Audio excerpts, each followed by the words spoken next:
బాల్యం ప్రతి ఒక్కరి జీవితంలో ఓ అందమైన వరం, ఓ మధురమైన జ్ఞాపకం. తెలిసి తెలియని వయసులో మరిచిపోలేని ఆనంద క్షణాలు ఎన్నో. ఇప్పుడంటే కలర్ టీవీలు, స్మార్ట్ టీవీలు వచ్చాయి గాని అసలు కలర్ టీవీయే కనిపించిన రోజుల్లో బ్లాక్ అండ్ వైట్ లో సాయంత్రం 4:30కు దూరదర్శన్లో ఋతురాగాలు చూసిన జ్ఞాపకం. శుక్రవారం వచ్చే చిత్రలహరి కోసం వారమంతా ఎదురు చూసిన జ్ఞాపకం. హీరో ఎవరో తెలియని రోజుల్లోనే ఆదివారం వచ్చే తెలుగు సినిమా చూసి సంబరపడిన బాల్యం.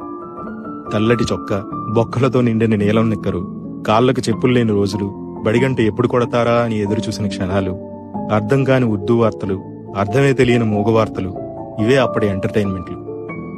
చప్పరించిన పెప్పర్మెంట్లు, చీకపడేసిన మామిడి టెంకలు, స్కూల్ ఇంటర్వెల్లో కొనుక్కుతున్న ఆశా చాక్లెట్లు, దోసిళ్లతో పట్టి తాగిన బోరింగ్ నీళ్లు, గంటకి ₹2 ఇచ్చి అద్దెకు తెచ్చుకున్న పొట్టి సైకిలు, అవే ఆనాటి మధుర జ్ఞాపకాలు. ప్రతి ఒక్కరి జీవితంలో ఎప్పటికీ మర్చిపోలేని మధురమైన క్షణాలు.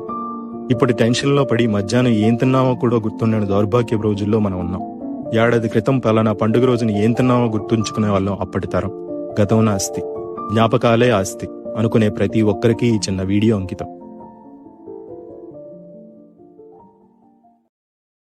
Download ShareChat.